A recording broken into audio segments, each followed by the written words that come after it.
Précis à la recommandation qui nous a été faite par notre compatriote, monsieur le secrétaire général de la CAF, pour ne pas les citer ici présents, qui avait pris la parole lors de notre dernière assemblée du 1er novembre, et que je paraphrase, il faut une bonne organisation dans les principes de la bonne gouvernance.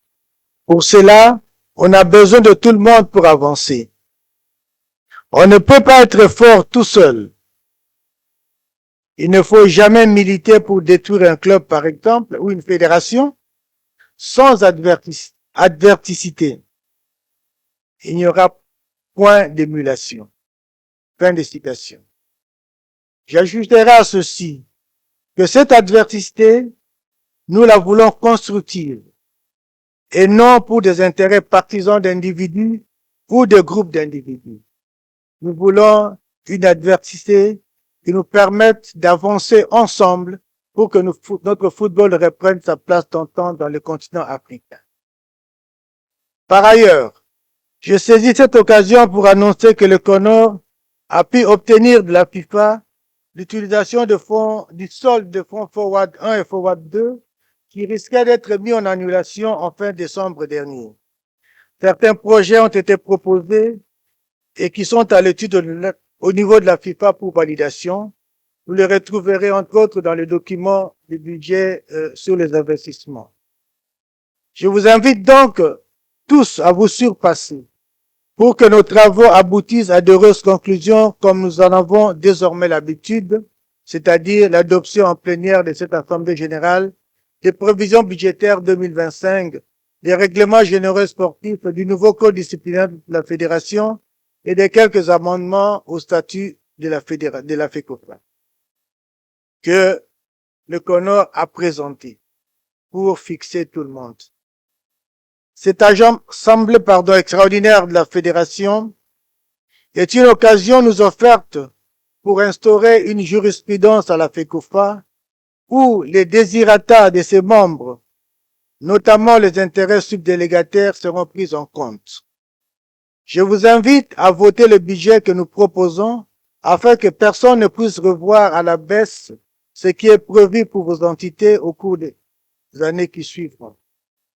À propos de ce budget, dont l'économie vous sera faite tout à l'heure, il s'y est épinglé que les frais de fonctionnement de ligue sont passés de plus ou moins $6 000 à $100 000 pour les ligues provinciales et à $250 000 pour les ligues nationales.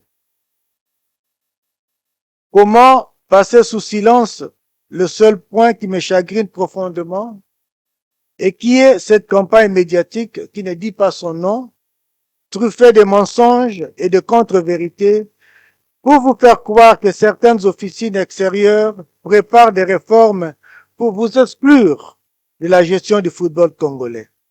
C'est une aberration. Seules les élections pourront trancher en faveur des uns et des autres, vos différentes assemblées étant souveraines. Et ça, rien ni personne ne peut y changer. Le CONOR, nous l'avons toujours dit, travaille pour l'intérêt du football et non pour les intérêts d'un groupe de gens, comme je l'ai dit, ni pour des individus. Notre leitmotiv, c'est une bonne gouvernance pour que notre football avance, que notre football reprenne sa place d'antan dans le concert des nations. Ne vous laissez donc pas induire en erreur, car les documents de travail, vous les avez. Nous travaillons tous pour des lendemains meilleurs. Et ce qui ne fait pas l'unanimité auprès de la majorité sera mis de côté sans contrainte ni chantage, mais en toute responsabilité. Que personne ne vous effraie ni ne vous influence avec des discours mielleux dans le seul but de se servir et non de servir le football congolais. Victime depuis plusieurs années de ce mode de fonctionnement, que nous déplorons tous. Que vive la FIFA et la CAF, que vive le ministère des Sports et Loisirs, que vive le comité olympique congolais, que vive la FECOFA et que vive le football congolais. Je vous remercie.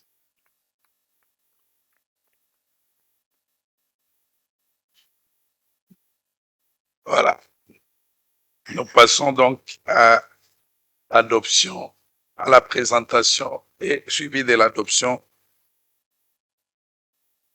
des prévisions budgétaires.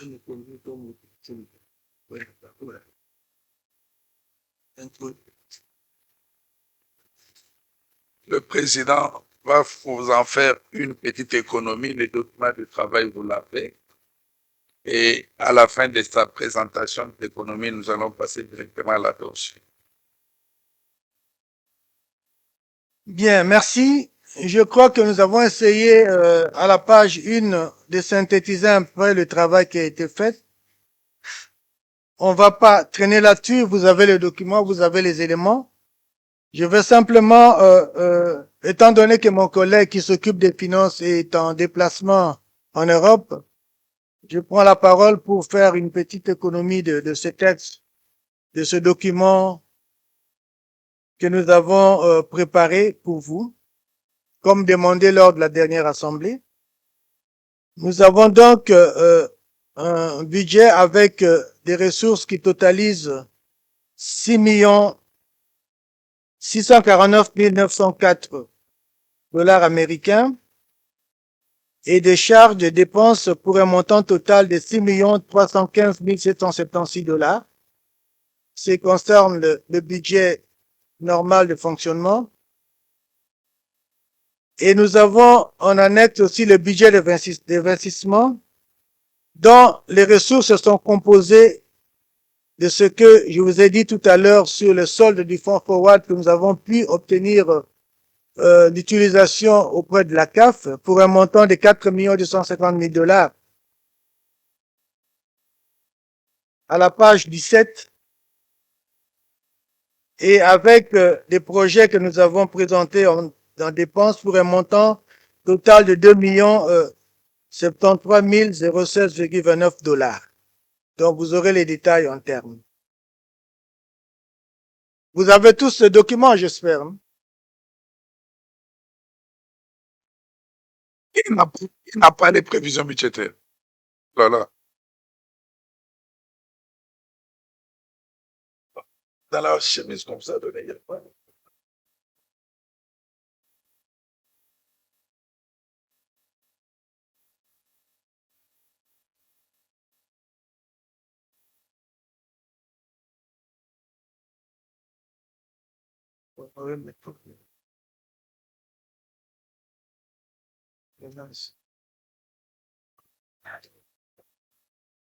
S'il vous plaît, monsieur le secrétaire.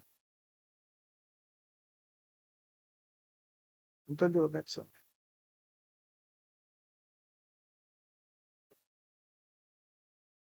Bon, du moins, les membres de l'Assemblée générale, vous savez le budget, vous savez. D'accord. Passons. Donc, rapidement, économie. En fait, là, en grand terme, nous avons repris dans les ressources, il y a les subventions que nous recevons de la FIFA et de la CAF.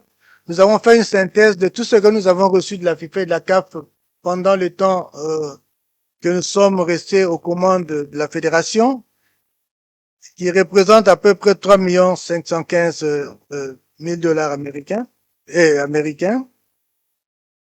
Non. Nous avons également les subventions de la Coupe du Congo. Nous avons les formations de la DTN que nous recevons de la CAF, de la FIFA, pardon. Nous avons les cotisations des subdélégataires. Comme vous le savez, nous sommes d'abord une ASBEL et normalement, chacun de vous devait cotiser en tant que membre de l'ASBEL, ce qui n'a pas toujours été le cas. Vous verrez les détails qui sont repris dans les annexes à ce budget-là, ainsi que les différentes cotisations que vous rétrocédez en principe à la Fédération congolaise pour pouvoir fonctionner. Nous avons également des ressources qui devront rentrer par rapport aux ventes des réplicas des équipements de l'équipe nationale ainsi que les accessoires Et nous avons mis en place une activité sur la vente des accessoires, képis, foulards et consorts, pour voir dans quelle mesure augmenter les ressources de la fédération. Nous avons engagé des partenariats avec plusieurs compagnies, avec plusieurs institutions qui devraient nous permettre d'engager plus ou moins 800 000 $ à peu près. Nous avons entre autres Illico Cash qui est avec nous, nous avons la Rabobank, nous avons Bet Power qui nous apportera quelques ressources également. Nous avons les ressources exceptionnelles également de la Coupe du Congo. Nous avons quelques locations qui rentrent, vous savez, au niveau du Centre technique national. Nous avons une antenne qui est louée aux providers. Nous avons également le centre technique que nous mettons en location chaque fois que les équipes veulent s'y interner ou veulent jouer. Je vais continuer à les citer. Vous les avez devant vos yeux. Je voudrais épingler ici seulement que sur les dépenses, comme je l'ai dit tout à l'heure, nous avons cette fois-ci réservé 100 000 $ à toutes les ligues provinciales et 250 000 $ pour les ligues nationales, ce qui va leur permettre, je pense bien, de pouvoir fonctionner normalement. Ce n'est pas beaucoup vu l'étendue du pays, mais je pense que c'est un début que nous pourrons peut-être demander à ceux qui viendront après nous d'améliorer pour le bien du football congolais. Pour le reste, je crois que les détails sont assez précises et j'aimerais vous laisser la parole pour voir s'il y a une ou l'autre remarque avant d'arriver à l'approbation. Monsieur le secrétaire général. Une intervention dans l'Assemblée. S'il vous plaît, madame, circulez avec le micro. On vous apporte le micro. S'il vous plaît, faites un peu vite.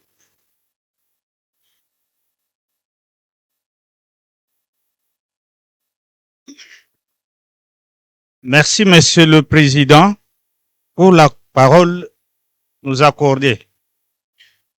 Nous n'avons pas eu le temps de bien maîtriser ce texte parce que nous venons de le recevoir séance tenante. Qu'à cela ne tienne, nous avons relevé une rubrique qui est d'ailleurs importante pour le moment parce que d'ici là, les ligues et ententes, voire même les cercles membres délégateurs de notre fédération seront soumises aux élections à partir de ce mois de janvier jusqu'en février ou mars 2025. Pouvons-nous attendre des subventions pour ces activités parce que les temps sont pénibles, les moyens nous manquent. Merci.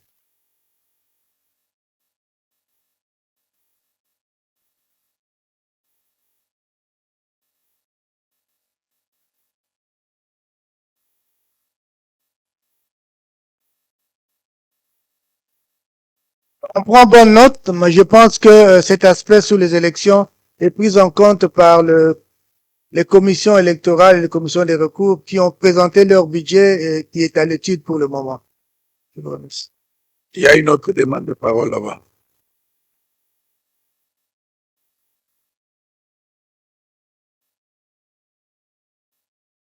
Merci pour la parole.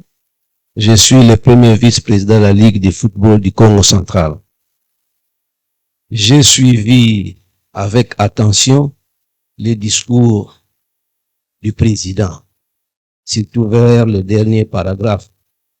Oh, allez au budget, s'il vous plaît. Oui, je suis là. C'est par rapport à ces budgets. Lorsqu'il y a une insistance sur l'amélioration du frais de fonctionnement des ligues, et parce que je suis concerné, je suis vraiment étonné lorsque le président parle avec insistance, nous quittons de 6 000 à 100 000 $. Comme qui dirait, et les ligues sont subventionnées chaque saison. Or, moi, étant premier vice-président de la Ligue, depuis que nous sommes là, nous avons perçu 6 000 $ depuis l'avènement de Covid. Et jusqu'à ce jour, les ligues ne sont pas subventionnées. À moins que je me trompe, mais en tout cas, depuis ce temps-là, les ligues ne sont pas subventionnées. C'est ça le vrai souci. Alors, aujourd'hui, comme l'a dit mon prédécesseur ici, nous fonctionnons difficilement, tel que vous le savez. Les subsides dont vous parlez, où vous avez fait allusion par rapport aux années antérieures que vous avez bénéficié auprès de la CAF et la FIFA, je ne sais pas quelle a été son utilisation parce que vous avez parlé d'une gestion saine, d'une bonne gouvernance, il faut qu'il y ait la transparence. Je ne sais pas s'il y a moyen de nous frôler un peu pour comparer les budgets 2024 et 2025. J'ai dit. On ne va pas engager un débat par rapport à ça. Je vous ai dit la fois passée, le cabinet d'audit qui a fait le travail d'audit et d'évaluation de nos activités en tant que CONOR en 2022-2023 a exposé les chiffres. Et nous avons bien demandé à ceux qui avaient besoin d'avoir des éclaircissements sur l'utilisation de ces chiffres de passer à la fédération pour avoir les détails. Jusque-là, je n'ai vu personne s'inquiéter par rapport à ça. Donc, ce n'est pas ici que nous allons recommencer à faire le débat sur les chiffres. Ceux qui veulent avoir les détails sur les chiffres n'ont qu'à passer à la fédération. Les chiffres sont là. Il y a une comptabilité bien tenue en ordre du jour. Vous demandez un résultat, on clique sur un bouton, on vous donne ce que vous demandez. Donc, on n'a pas de crainte par rapport à ça. Le CONOR est un comité de normalisation. Il n'a pas tous les atouts financiers comme un comité exécutif normal. J'ai déjà expliqué à certains présidents de ligue que nous fonctionnons pratiquement au mois le mois.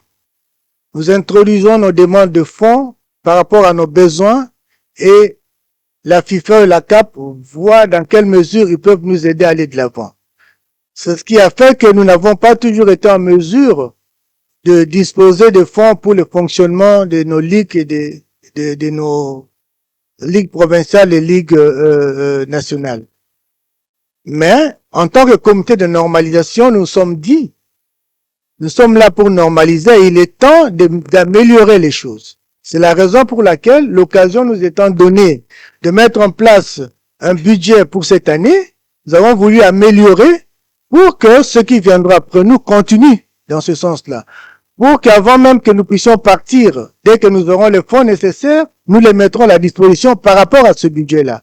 Donc, à un moment donné dans la vie, je crois qu'il faut s'arrêter, voir où on a été. Si ça a été bien fait, nous continuons. Si ça n'a pas été bien fait, selon les désirs de ceux que nous gérons, nous verrons, nous devrions en fait voir comment améliorer. C'est ce souci-là qui nous a amené à augmenter ce montant de subsides à 100 000 et à 250 000, et pour que demain on ne revienne pas sur cela. Je crois que nous avons quand même fait une œuvre utile, et cela ne pose pas un débat en ce moment précis, parce que c'est un budget et que nous sommes tenus de voir dans quelle mesure le respecter. Et ceux qui doivent nous apporter ces ressources devront les apporter, et nous-mêmes qui devons faire des actions pour avoir ces fonds-là, nous allons le faire pour concrétiser ce que nous avons mis dans le budget. J'espère que mon intervention est assez claire à ce sujet, à moins qu'un de mes collègues sur le podium veuille bien répondre. Passez le micro au président Mwamba, s'il vous plaît.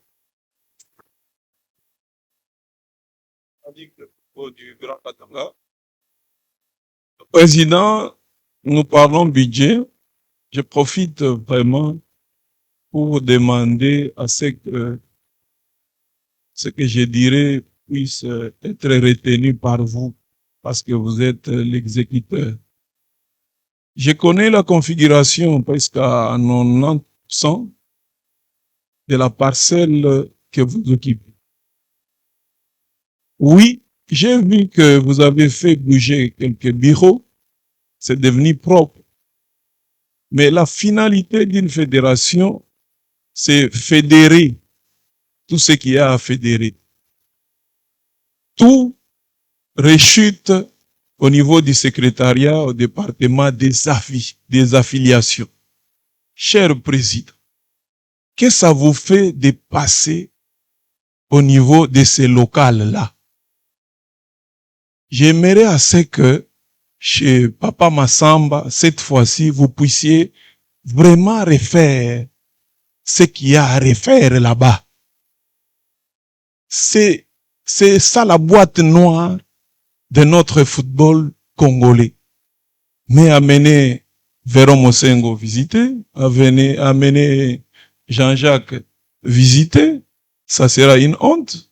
Amener Madame Mukuna là-bas visiter, ça sera une honte. Une grande fédération comme la nôtre, là qui a Mazem, là qui a V-Club, là qui a DSMP, là qui a Manyema, il y a Lupopo, il y a tous les clubs connus sur le plan international et titrés, mais avoir un local des affiliations qui pue comme c'est celui-là, c'est pas confort. Je demande à ce que vous puissiez vraiment mettre un peu de moyens pour améliorer la condition de ces bureaux-là et des affiliations. Merci. Merci beaucoup. Je crois que vous ouvrez déjà une porte déjà ouverte. Nous sommes déjà planchés sur ce dossier-là et le nécessaire est en train d'être fait. En réalité, nous devons, comme vous le savez, le siège est assez exigu pour contenir tout le monde. Nous avons réaménagé le centre technique national. Une grande partie de la direction technique va émigrer vers le centre technique et nous allons aménager les bureaux pour le service affiliation et les autres. Nous sommes conscients de cet aspect. Ils le savent eux-mêmes. Nous avons déjà pris des dispositions, nous avons déjà commandé certains équipements, mais il y a le moment de les arranger, de les déplacer, ça pose quelques problèmes. Parce qu'il n'y a pas que ça pour l'affiliation. Nous venons d'informatiser le service affiliation et les licences sortiront avec des cartes bien informatisées. Donc il y a tout un travail qui est en train d'être fait et nous devons être un peu patients jusqu'à ce que nous puissions arriver à ça. Je crois que d'ici 1 ou 2 mois, les choses vont prendre une autre allure. Je vous remercie pour cette remarque qui est aussi notre souci. Merci. Merci beaucoup. Madame et Messieurs les scrutateurs, veuillez vous positionner. Est-ce que nous pouvons adopter ces prévisions budgétaires, s'il vous plaît? Ah, Président Adolphe, vous avez la parole. Excusez-moi.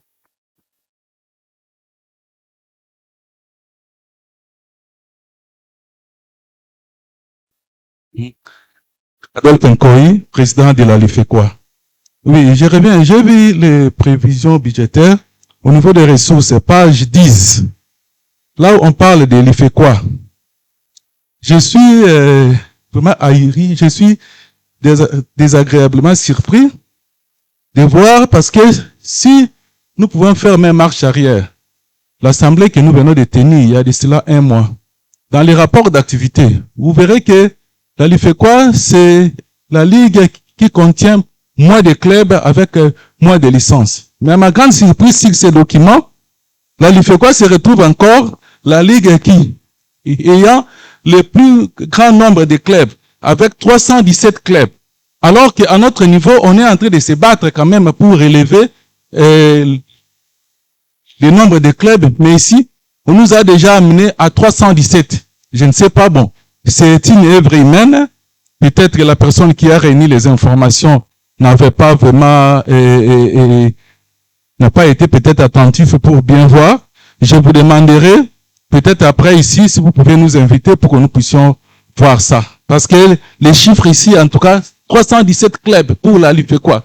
Alors que, même si vous voyez même la représentation au niveau de la Lina Foot, même Ligue 1, Ligue 2, ainsi que même les championnats provinciaux qu'on a fait jouer ici, c'était difficilement.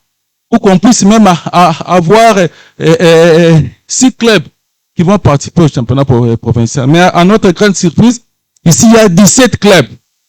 Je vous prie, Monsieur le Président, si peut-être, je sais que c'est une œuvre humaine, peut-être il peut y avoir quelques erreurs au niveau des chiffres, si on peut revoir ça après, pour qu'on puisse avoir des données tellement fiables. Merci. D'accord, je laisse la parole au secrétaire général pour répondre. Monsieur le Président, il ne s'agit pas d'une erreur. Les données qui sont dans ces budgets, c'est des données qu'on a de notre service d'affiliation.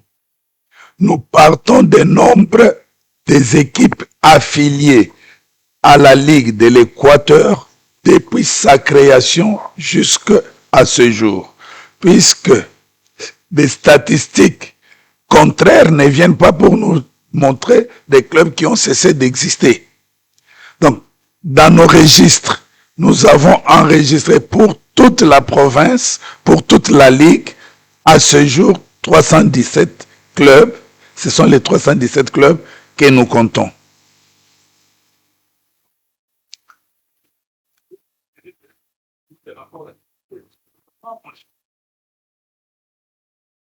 Monsieur le Président, en tout cas, je ne veux pas qu'on engage un débat. Le rapport d'activité prend en charge ce qui s'est fait cette année. Et les clubs que vous citez, c'est des clubs, par exemple, en ce qui concerne le championnat provincial, c'est des clubs qui ont effectivement joué. Or, cette compétition est ouverte à tous les autres clubs, même ceux qui n'ont pas joué cette année, qui pourront jouer l'année prochaine ou l'année en cours. Ce n'est pas à son inscription, soit à la Coupe du Congo, soit au championnat provincial, qu'on va le compter comme club, mais on le compte comme club puisqu'il existe réellement.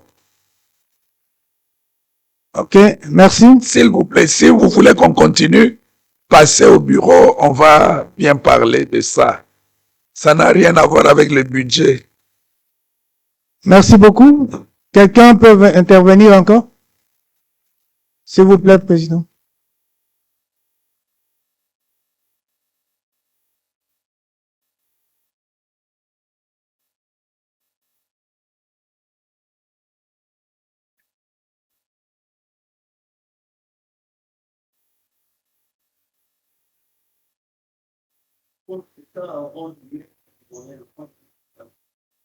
Ceux qui ont inscrit là-bas, vous savez, 14 sont de personnalités qui sont placées.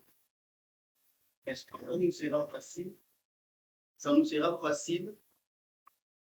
Ça nous sera facile de commencer les travaux sur ce site, aujourd'hui militarisé, de construction déjà des quartiers, des rues qui portent de noms et tout. Hier, j'ai vu le démarrage de la construction de la résidence du chef coutumier du coin. Est-ce qu'on aura la facilité d'investir cet argent et de se retrouver juste après? Merci, Monsieur le Président. Merci de nous donner le point. De parler de ce cas.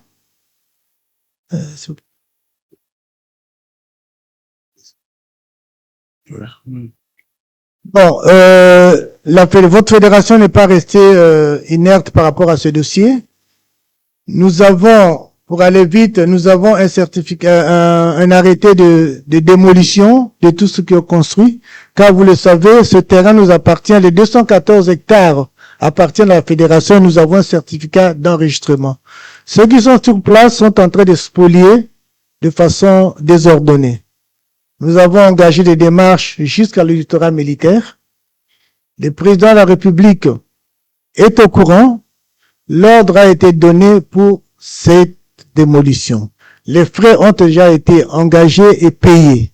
Il y a juste l'exécution qui pose problème, justement parce qu'il y a tous ces gens dont vous parlez. Je vais quand même exceptionnellement demander à notre avocat conseil, Maître Moulumba, rapidement de prendre 5 minutes, 2 minutes pour expliquer le dossier pour que les gens comprennent où nous en sommes et ce qui va être fait rapidement. S'il vous plaît. Vous pouvez vous déplacer. Avancez, s'il vous plaît, maître.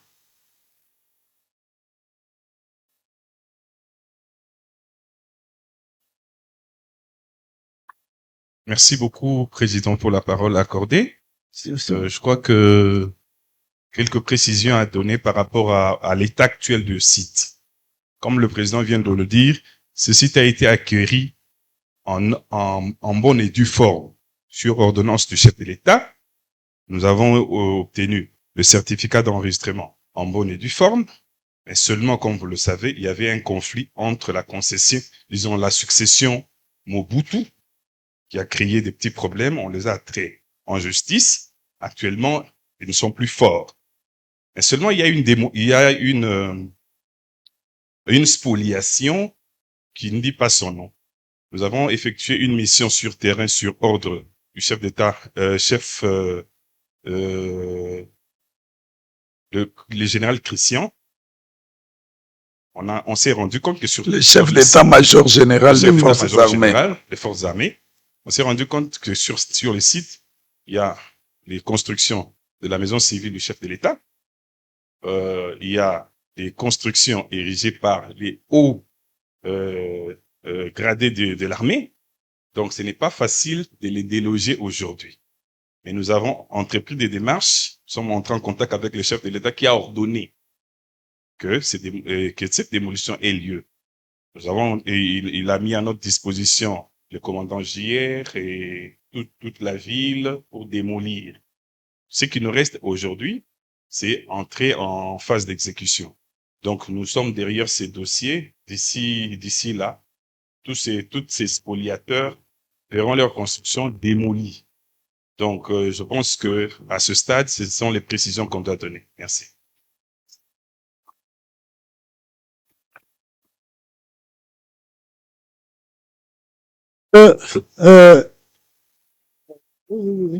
L'explication est assez claire. Je veux demander au secrétaire général de procéder au vote du budget.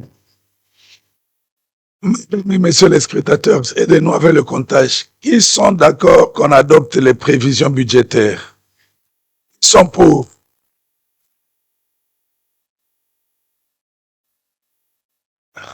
En même temps, vous-même, vous votez. Hein?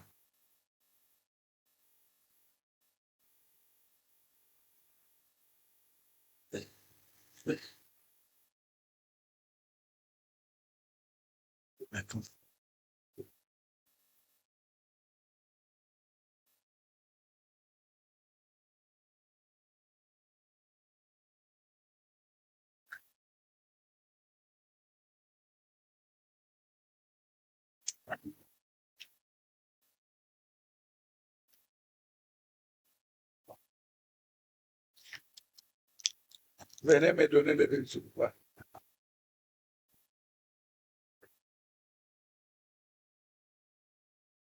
Voilà, les prévisions budgétaires, l'Assemblée jusque-là, le quorum était de 58 sur 68 et les résultats de vote dit qu'il y a eu 58 votants. Donc, à l'unanimité, l'Assemblée générale a adopté nos prévisions budgétaires. Je vous remercie.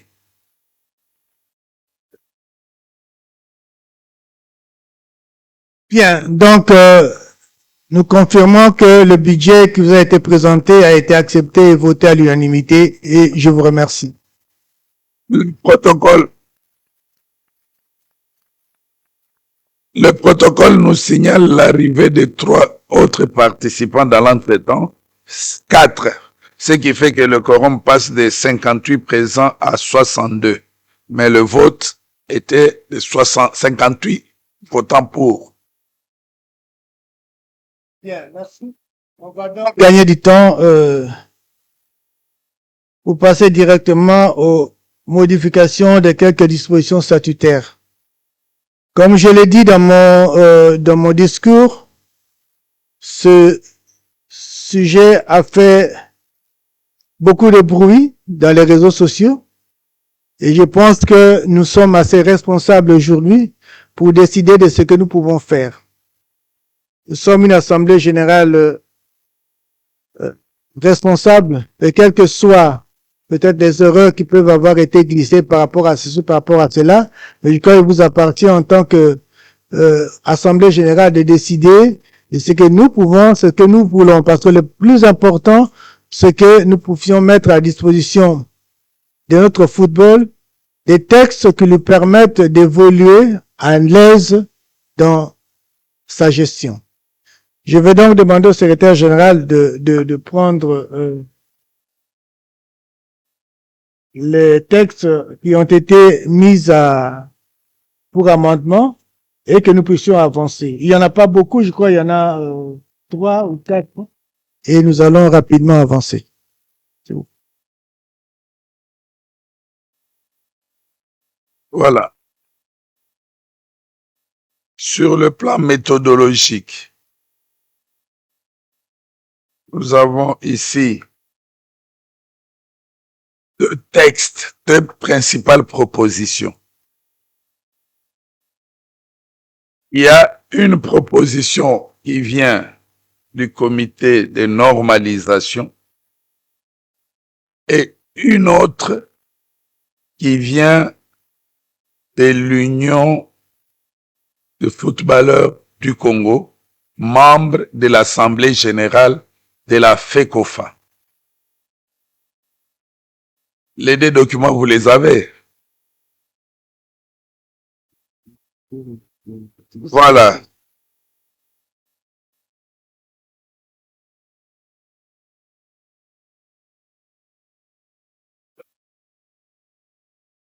Nous allons y arriver. Seulement qu'il y a un petit problème de droit quant aux propositions d'amendement des statuts présentées par l'Union des footballeurs du Congo, membre de l'Assemblée générale. Ce problème est d'ordre statutaire. Je vais vous donner lecture de l'article 34 de nos statuts pour que l'Assemblée puisse en avoir le cœur net et en décider. Article 34, statut de la FECOFA, amendement au statut et au règlement de l'Assemblée générale. Point 1. L'Assemblée générale est responsable de l'amendement des statuts et du règlement de l'Assemblée générale. Point 2. Les propositions de modification des présents statuts et du règlement de l'Assemblée générale doivent être soumises par écrit et brièvement motivées au secrétariat général par les membres ou le comité exécutif. Toute proposition soumise par un membre est valable si elle est écrite et soutenue par au moins 9 autres membres. Je crois m'arrêter là. Puisque le secrétariat général a reçu cette proposition sans le soutien des 9 membres pour parler de sa validité. Donc, le secrétariat général ne pouvait pas en décider à son niveau sans s'en référer à l'Assemblée que vous êtes. Donc, avec votre autorisation, nous pouvons déclarer que cette proposition n'est pas valable. Donc, ne sera pas examinée. Nous sommes d'accord. C'est la décision de l'Assemblée. Manifestez-vous, s'il vous plaît. Réglementaire est approuvé par l'Assemblée.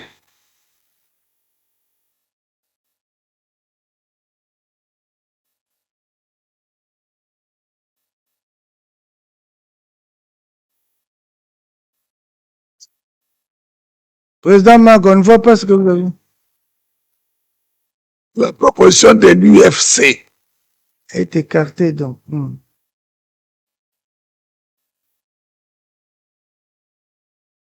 Ok.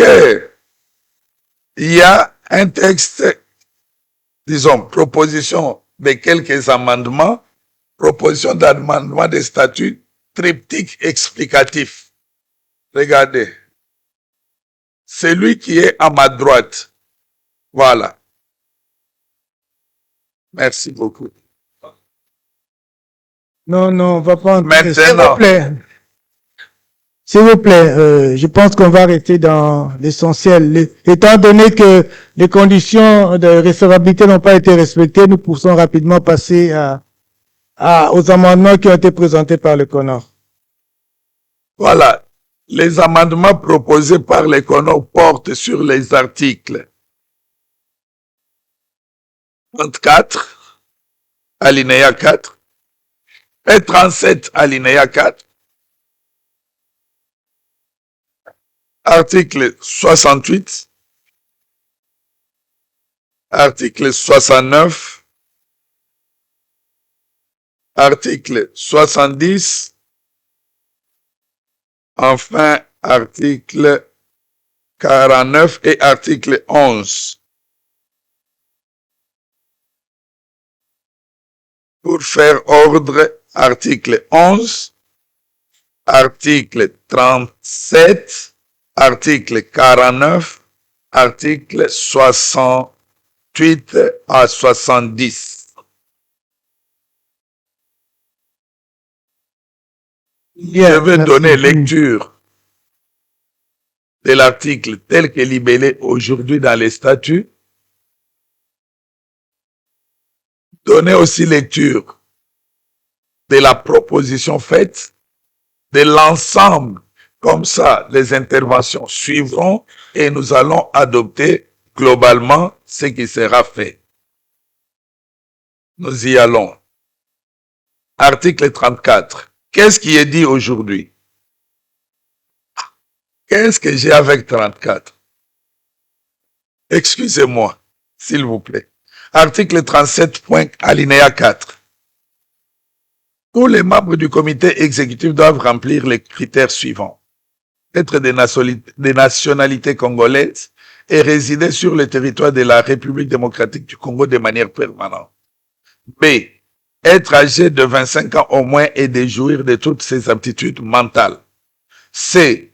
Avoir précédemment été soit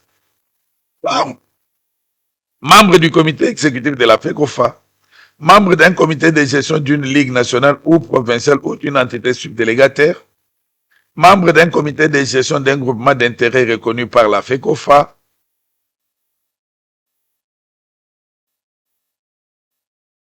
avoir joué un rôle actif en République démocratique du Congo pendant au moins 3 ans durant les 4 dernières années précédant la date des élections en qualité de mécène, promoteur ou dirigeant d'une équipe ou d'un centre de formation de football. Les mécènes et promoteurs doivent obligatoirement être reconnus comme tels par la FECOFA, c'est-à-dire être affiliés à la FECOFA. Avoir été entraîneur d'une sélection nationale, un arbitre international ayant officié au plus haut niveau des compétitions internationales, un médecin sportif ayant presté dans une sélection nationale de football, un officiel, pas officiel, un officiel ou dirigeant d'un club de football ou un ancien footballeur pendant au moins 3 ans durant les 5 dernières années précédant la date des élections. C'est ça, tel que libellé, cette disposition à ce jour. Ce qui est proposé. La proposition est la suivante. Tous les membres du comité exécutif doivent remplir les critères suivants.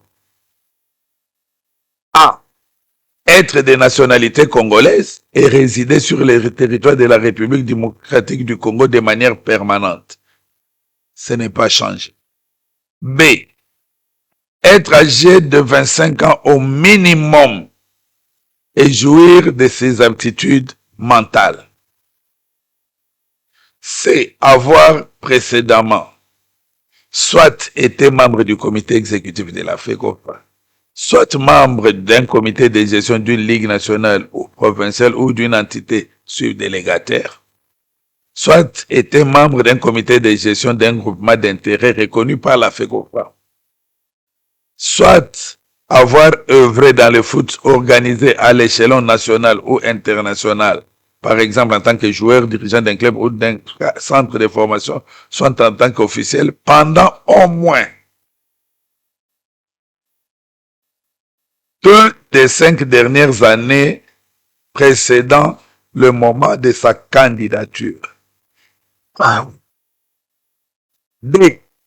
se soumettre au contrôle d'éligibilité effectué par la CAF ou d'une organisation indépendante internationalement reconnue désignée par la FECOFA. Et les restes des dispositions tombent. Être entraîneur, avoir été entraîneur et consort, cela tombe. Bien. On peut rapidement avoir votre avis sur ça. Il y a des commentaires pour ne pas traîner. Je crois que chacun a eu le temps de lire en profondeur. Puisque les commentaires, les interventions ne peuvent pas être notées, on donne la lecture d'ensemble, qu'on revienne avec... Pardon? Président Désiré, aujourd'hui vous avez encore repris de déranger les modérateurs. Laissez les modérateurs conduire les Demandez la débats. parole. Laissez les modérateurs conduire les débats. C'est démocratique. Je suis votre frère. Merci. Président Désiré, notez à côté. Nous allons vous accorder abondamment la parole aujourd'hui. Article 68. Maître Kaïssa, pour ne pas oublier, notez tout ce que vous avez à dire sur l'article 37. Notez.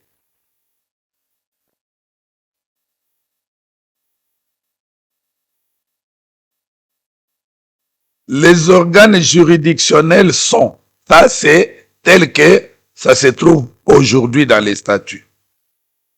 Les organes juridictionnels sont A. La commission de discipline et d'homologation. B. La commission d'éthique. C. La commission des recours. Je crois que c'était la lettre D. La chambre de résolution des litiges. Proposition d'amendement.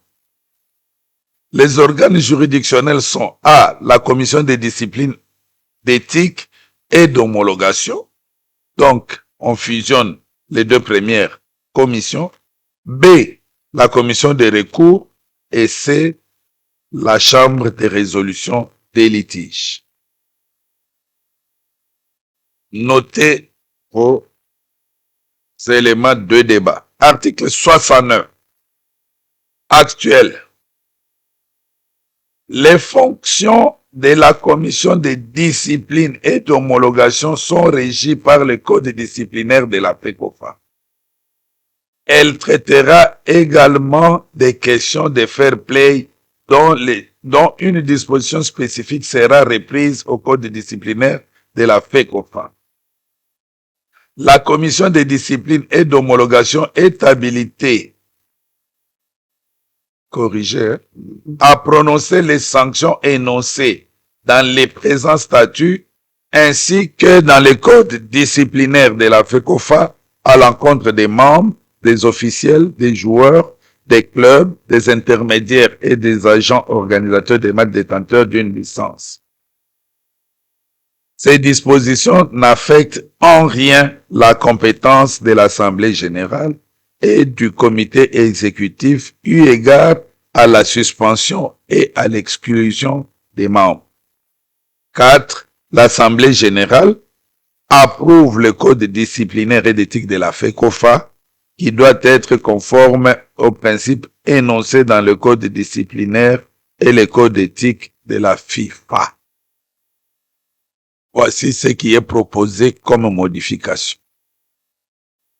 Les fonctions de la commission de discipline, d'éthique et d'homologation sont régies par le code disciplinaire et code d'éthique de la FECOFA. Elle traitera également des questions, ajoutez s'il vous plaît, de fair play dont une disposition spécifique sera reprise au code disciplinaire et d'éthique de la FECOFA.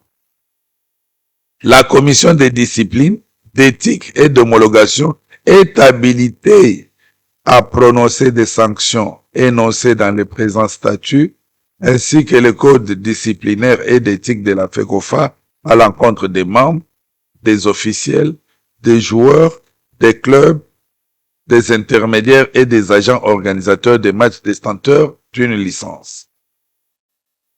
Ces dispositions n'affectent en rien la compétence de l'Assemblée générale et du comité exécutif eu égard à la suspension et à l'exclusion des membres.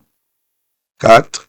L'Assemblée générale approuve le code disciplinaire et d'éthique de la FECOFA qui doit être conforme aux principes énoncés dans le code disciplinaire de la FIFA.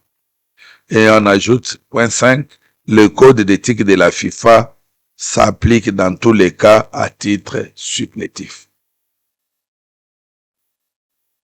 Notez, pour ne pas oublier. Nous en arrivons à l'article 49.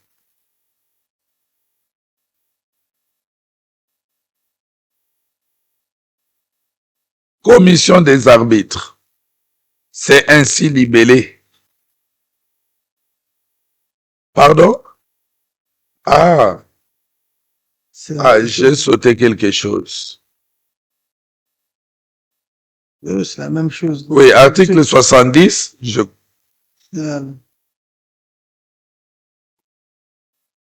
Pardon? Mais finalement, il y a l'article 70 où une petite partie demeure puisque la grande partie est rentrée dans les 69. Puisque la commission d'éthique est fusionnée avec la commission de discipline. Et il ne reste à l'article 70 seulement que l'Assemblée générale approuve le code d'éthique de la FECOFA qui doit être conforme aux principes énoncés dans le code d'éthique de la FIFA. Ça a été dit. Il a été déjà dit d'avant. C'est dit en bas de l'article 69. Donc ça ne sert à rien de considérer l'article 70. Okay.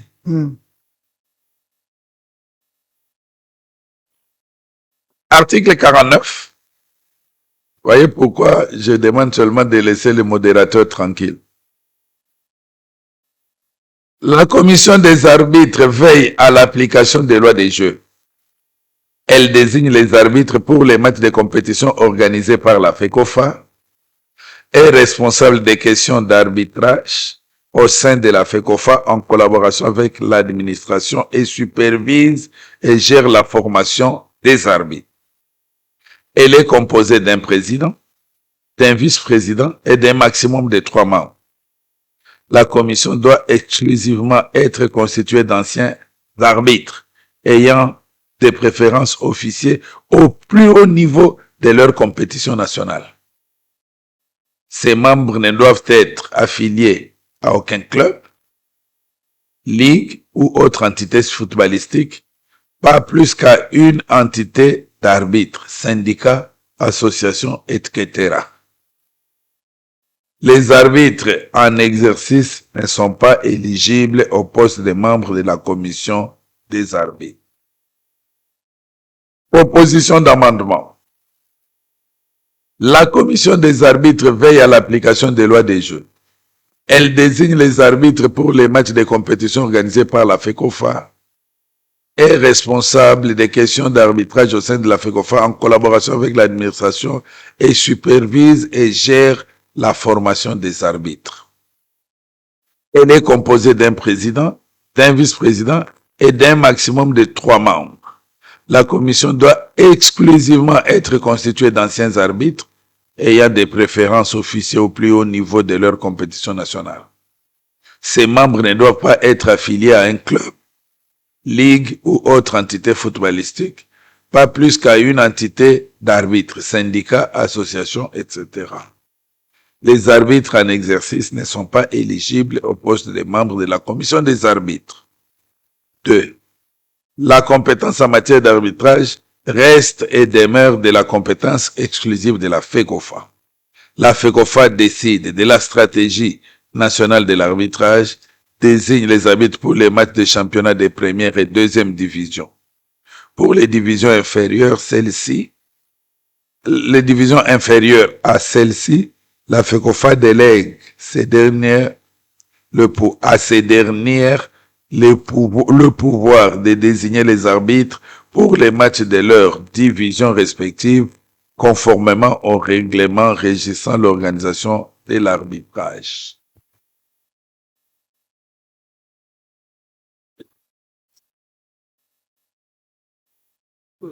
Notez les modifications.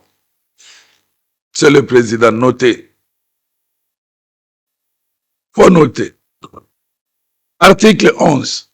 Enfin, c'est le dernier. Les membres de la FECOFA sont, ça c'est tel que ça se trouve aujourd'hui, tel que nous sommes là. A. La Ligue nationale de football, entre parenthèses, l'INAFOOT. B. La Ligue nationale de football féminin, entre parenthèses, l'INAP. C. La Ligue nationale de football des jeunes, entre parenthèses, l'INAFJ. D. Les ligues provinciales. E. Les ententes. F. Les cercles. G. Les clubs.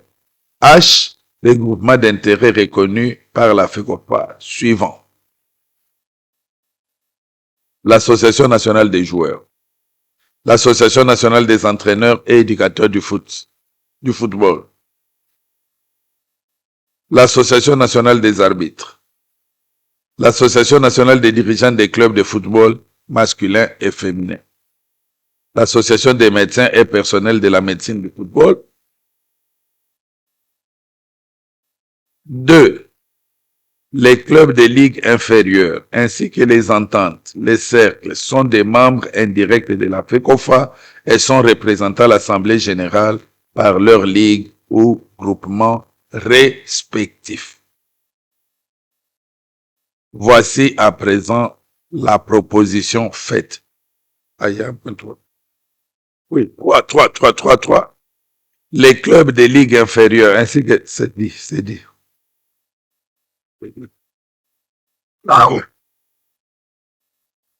Voici la proposition de modification. Membres. Les membres de la FECO, les membres de la FECOFA sont, je ne sais même pas pourquoi on met un.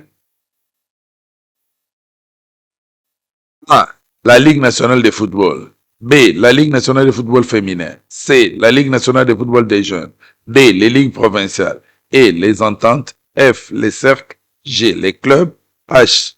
Les groupements d'intérêt reconnus par la FECOFA suivant. L'Association nationale des joueurs actifs. La modification, on ajoute actif. L'Association nationale des anciens joueurs. L'Association nationale des entraîneurs et éducateurs du football. L'Association nationale des arbitres. L'Association nationale des dirigeants des clubs de football masculin et féminin. L'Association des médecins personnels de la médecine du sport. Et la modification. Première option. Lisez, vous avez ça. 2. Hormis les clubs champions des ligues provinciales, les clubs des ligues inférieures ainsi que les ententes et les cercles sont les membres indirects de la FECOFA et sont représentés à l'Assemblée générale par leur ligue ou groupement respectifs. Option 2. Les clubs des ligues inférieures ainsi que les ententes et les cercles sont des membres indirects de la FECOFA et sont représentés à l'Assemblée générale par leur ligue ou groupement respectif. Monsieur le Président, distingués membres de l'Assemblée générale, ce sera tout ce qu'il y a comme proposition d'amendement de quelques dispositions des statuts de la FECOFA. Merci beaucoup, Monsieur le Secrétaire général. Nous allons donc passer rapidement aux interventions des uns et des autres, rapidement, pour aller vite. Pour l'article 37, par rapport à la légitimité des membres. Passez déjà le micro à Maître Kaïssa qui avait demandé la parole.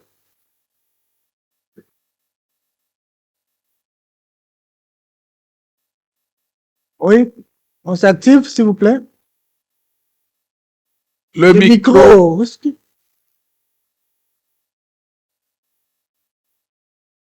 Il faut faire vite parce que les gens ont besoin d'aller au stade pour supporter notre club. Donc, plus on passera au vote, mieux ça vaudrait pour nous tous. S'il vous plaît, rapidement. Merci pour la parole. Mettez-vous debout, s'il vous plaît. Merci, Monsieur le Président, pour la parole. J'interviens principalement sur l'alinéa 4 de cet article 37 tel que proposé à la modification par le CONOR. Si nous faisons lecture du point D plutôt que de l'alinéa 4, parce qu'il faut aussi dans la légistique, soit on parle des littéras, soit on parle d'alinéa, il faudrait respecter ces principes de forme, Oui. puisque lorsqu'on énumère avec des lettres, on parle des littéras, donc le littéra D de cet article 34 qui dispose se soumettre au contrôle d'éligibilité effectué par la CAF ou d'une organisation indépendante internationalement reconnue désignée par la FECOFA. À mon humble avis, ce littéra D est en contradiction avec l'article 11.1 et 2 des statuts de la Confédération africaine de football. Parce que la Confédération africaine de football, dans ses statuts, à l'article 11.1, si vous permettez, je vais vous faire la lecture. Cet article 11.1 dit: les membres des organes de l'association nationale ne peuvent être désignés que par voie d'élection ou de nomination interne. Les statuts de l'association doivent prévoir des dispositions assurant une indépendance totale pour ces élections ou nominations.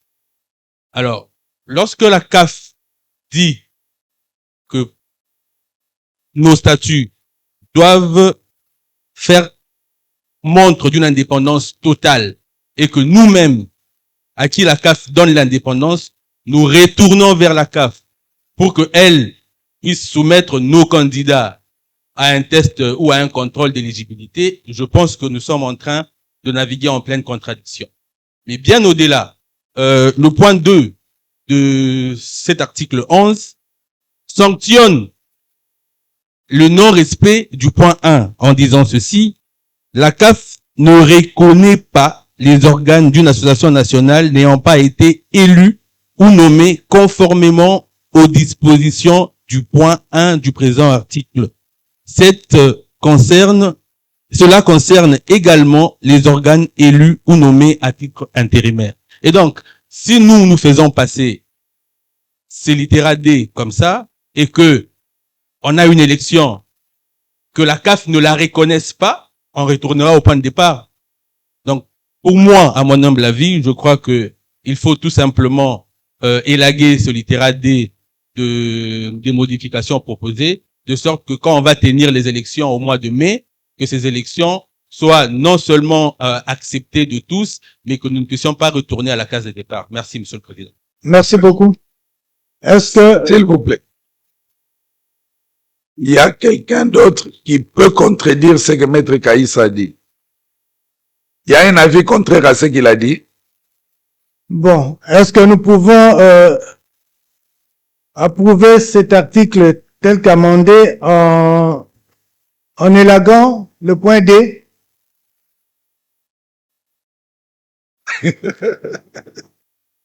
S'il vous plaît. S'il vous plaît, s'il vous plaît. Ne soyons pas vite. On a posé la question s'il y avait une intervention, vous avez dit non. J'ai passé au vote. À un moment où on passe au vote, quelqu'un se lève. C'est pas correct. Quand on vous demande s'il y a une intervention, vous vous levez et on vous donne la parole. Mais il ne faut pas nous laisser demander le vote après vous vous levez. Vous nous faites perdre du temps. S'il vous plaît. Vous voulez intervenir? Je vous en prie. Pour appuyer, pour contredire. Ou c'est autre chose? S'il vous plaît, laissez-nous d'abord plancher sur sa proposition et vous prenez autre chose. Par rapport aux remarques de maître, il y a quelqu'un qui a un avis contraire?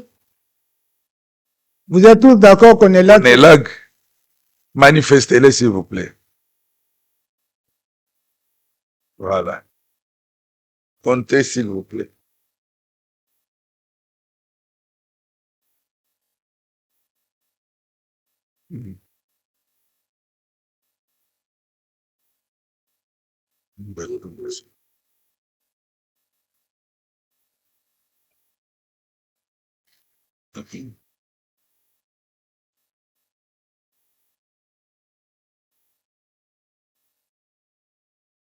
Gérez votre niveau de sucre dans le sang de manière naturelle.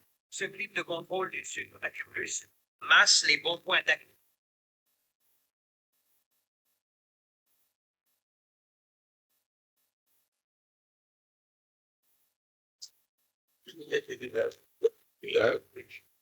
Quelque chose. Un dérangeur. Troubadour.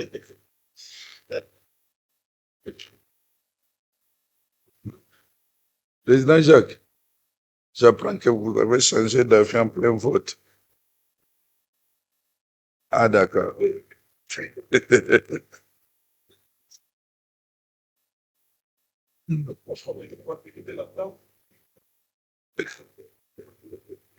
S'il vous plaît, scrutateurs, avancez.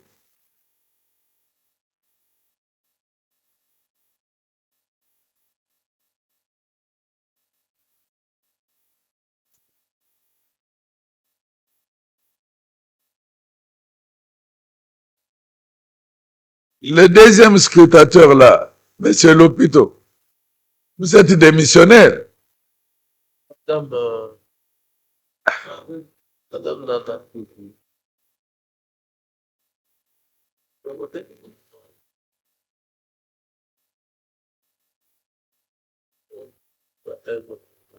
Voilà.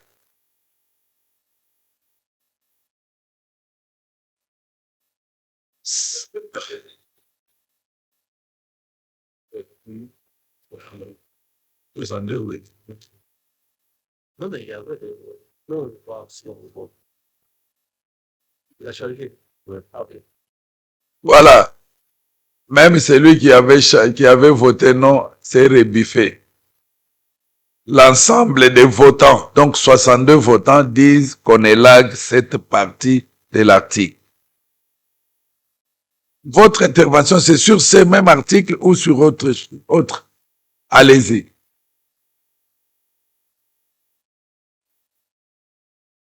Non, on a voté qu'on élague cette disposition. Mais ne dites pas que vous allez remettre ça. S'il vous plaît. Est-ce que, d'une manière générale, je crois que c'était l'essentiel de la remarque sur cet article-là. Doit-on revenir encore sur ça ou devons passer directement au vote? Qui veut qu'on passe directement au vote?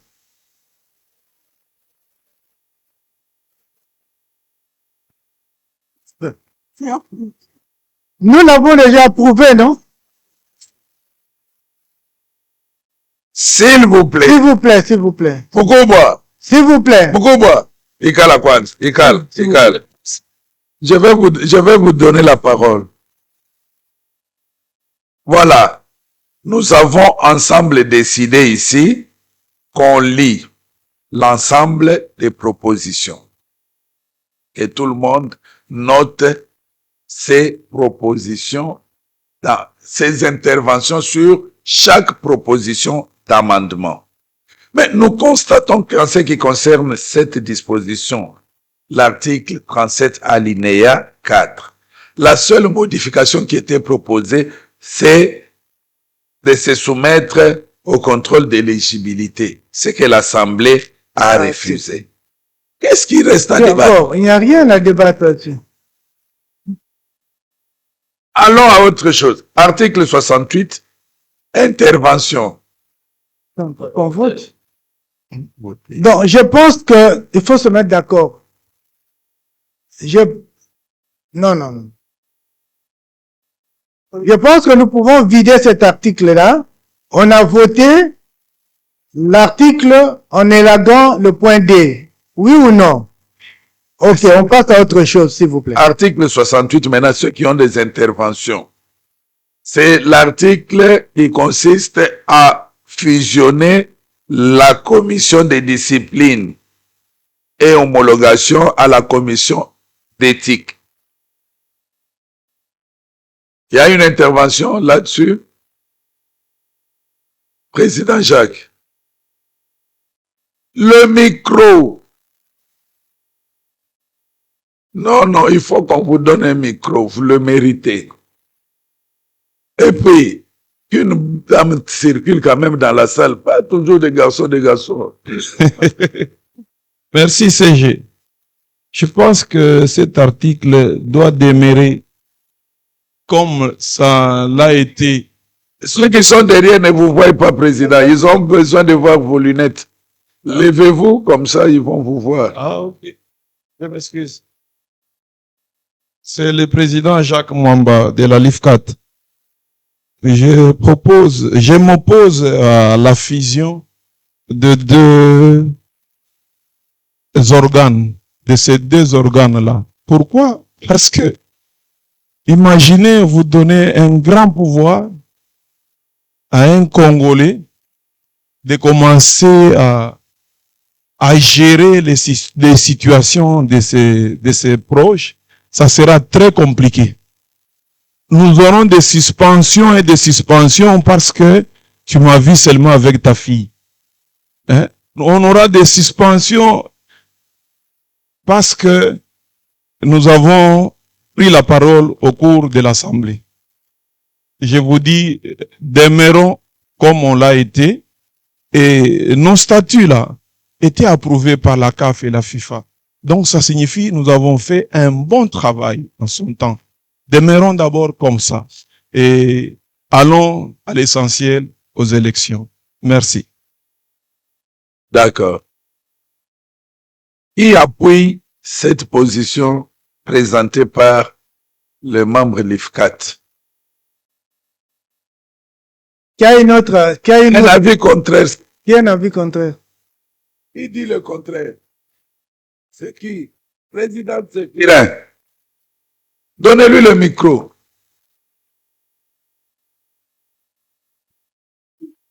Bien. Par rapport à cet article 68,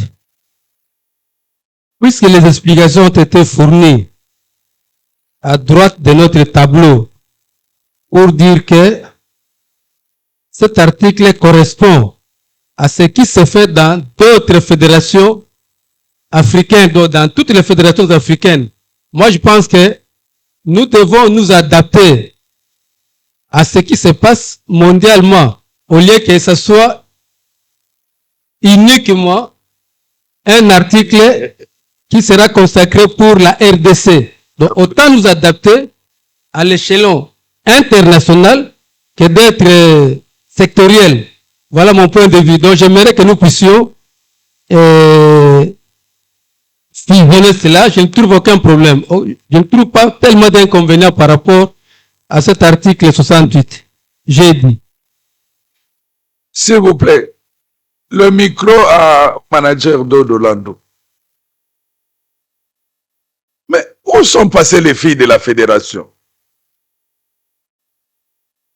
Madame, ne vous asseyez plus, circulez dans la salle avec le micro. Bon, moi, je voudrais appuyer la position du président Mwamba.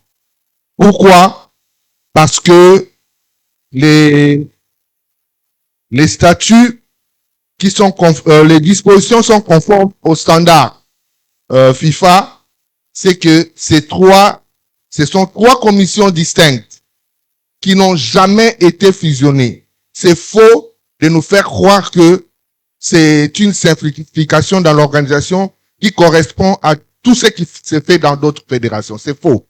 Ce qui se fait dans d'autres fédérations, c'est qu'il y a une commission de discipline et d'homologation, il y a une commission d'éthique qui s'occupe des cas qui concernent notamment des sanctions concernant les comités d'exécutif et de gestion. Alors qu'une commission de discipline, souvent dans les cas, il est nommé par ces comités-là. Donc je pense que il faudrait laisser les statuts tels quels pour ne pas créer des problèmes inutiles. Merci. Merci beaucoup. D'autres a une... Voilà. D'autres a un avis?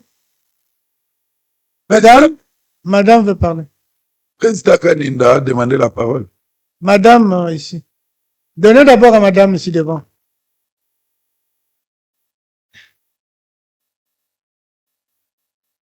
Remettez-vous.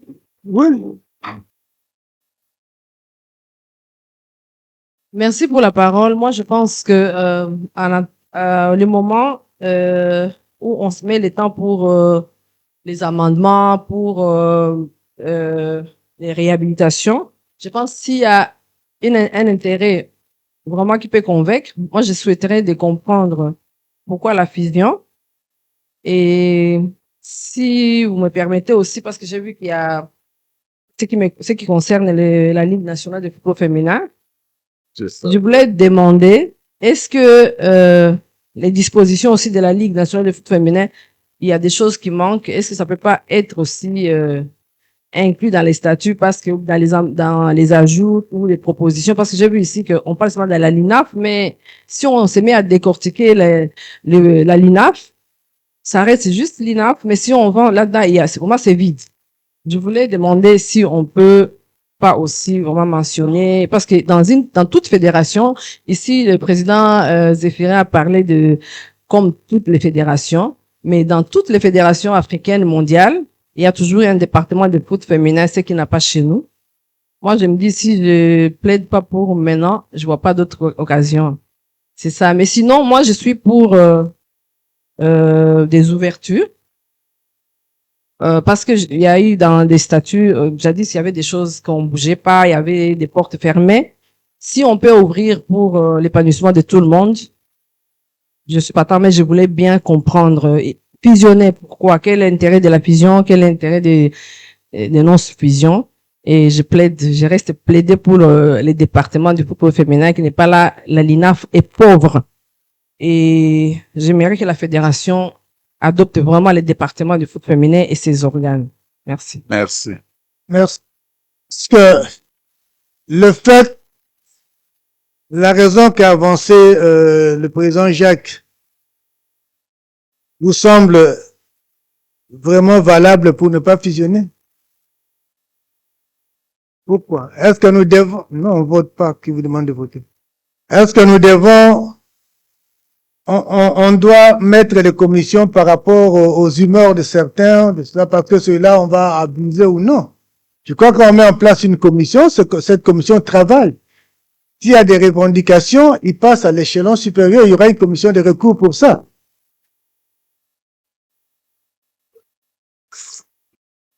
Qu'est-ce qui vous gêne qu'on fusionne les deux commissions? Quel est le problème? Parce que cette commission aura beaucoup de pouvoir pour abuser. Pourquoi abuser? Pardon. Moi, je pense plutôt que pour éclairer davantage,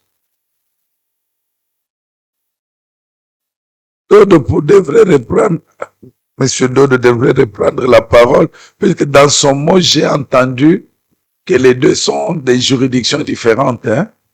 Commission de discipline, c'est pour tout le monde. Commission d'éthique, c'est pour les membres du comité exécutif.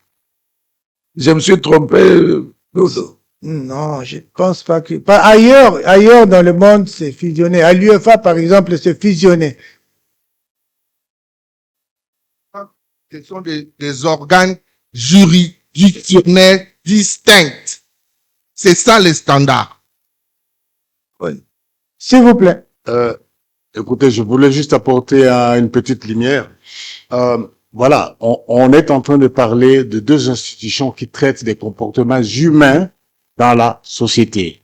Dans la discipline, on réprime le comportement humain, ce qui est contraire à ce qui était dicté dans cette organisation, dans cette société. L'éthique, c'est pareil. Pour répondre à monsieur Landou, à l'UEFA, il y a la commission de discipline et d'éthique. Il y a une seule. À la FIFA, non. Ça dépend. Donc, ça existe. Juste pour rectifier, apporter, compléter ce que vous avez dit tout à l'heure. À l'UEFA, ça existe. Merci. S'il vous plaît, il n'y a pas de débat. Donnez aussi le micro à Jean-Jacques qui va nous éclairer. C'est très important, soyons attentifs. Il ne faut pas que ce soit pour des humeurs ou des sentiments de pouvoir exagérer. Il faut que ce soit vraiment objectif et correct. Bonjour tout le monde, chers membres. Alors, je vais juste compléter ce que le secrétaire général vient de dire. Ça existe dans certaines fédérations, dans d'autres, ça n'existe pas. C'est ça la situation actuelle. Mais nous tendons vers ça. Aujourd'hui, je suis content de voir cette proposition parce que dans les autres fédérations, même à la CAF, nous tendons vers la fusion pour éviter d'avoir plusieurs organes. Éviter une divergence d'interprétation de jeu ou de décision. Nous allons vers une fusion des organes juridictionnels, à savoir discipline et éthique. Cela ne veut pas dire, pour répondre à Monsieur Jean, à mon homonyme, cela ne veut pas dire que ce sont des pouvoirs qu'on regroupe entre les mains d'une personne. Peut-être qu'ils n'ont pas clairement expliqué dans la note explicative, mais à l'intérieur de cet organe, il y aura deux chambres. On parle d'une commission de discipline et d'éthique, mais à l'intérieur, il y a deux chambres. Une chambre qui statue en matière disciplinaire, une chambre qui statue lorsque la matière est éthique. C'est en quelque sorte la même chose pour dans une seule juridiction. Ça existe dans les tribunaux. S'il vous plaît, ne parlez pas, laissez quelqu'un parler, n'intervenez pas, s'il vous plaît. Merci. Je peux demander à maître Bosco, s'il vous plaît.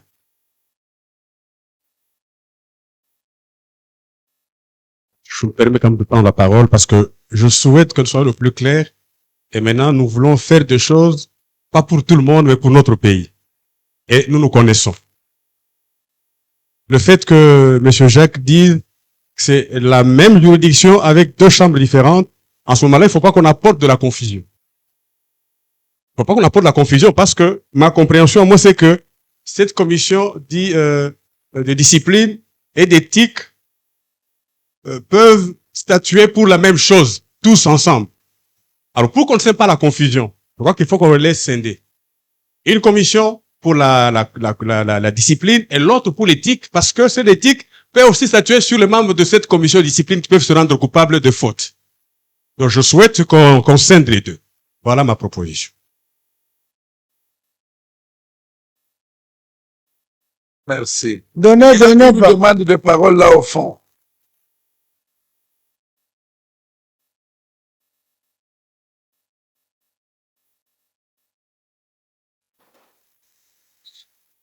Casser là. Bon, merci beaucoup.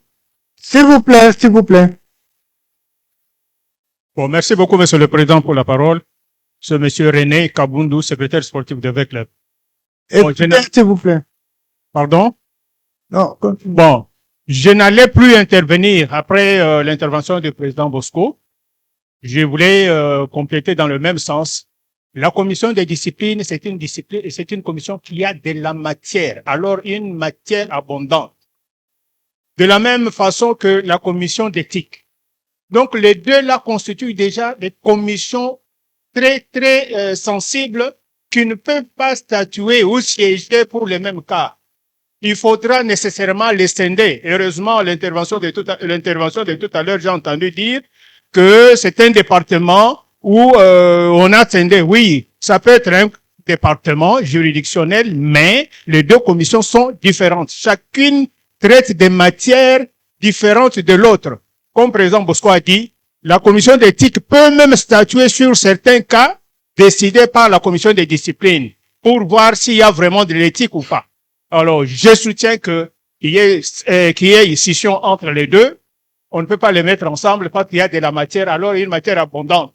Et même s'il faut désigner les membres qui doivent siéger au sein de ces commissions, je ne sais pas combien on peut prendre, parce que chacune peut prendre 10 personnes par exemple, et c'est difficile d'avoir, dans une commission, on va avoir 20 personnes pour statuer sur quoi. Quand il y a trop de monde dans des commissions aussi sensibles, il y aura trop aussi de confusion. Moi, je pense qu'il faut scinder les deux. Merci. Oui. Il y avait une autre personne là au fond. Jacques, tu interviens encore, non? Tu veux intervenir?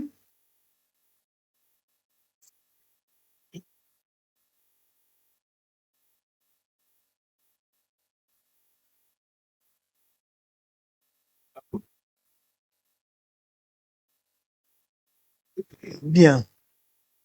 On passe, CG. On passe la proposition au vote, donc. Il y en a qui veulent qu'on laisse la rédaction telle qu'elle est actuellement dans les statuts. Manifestez-vous, s'il vous plaît.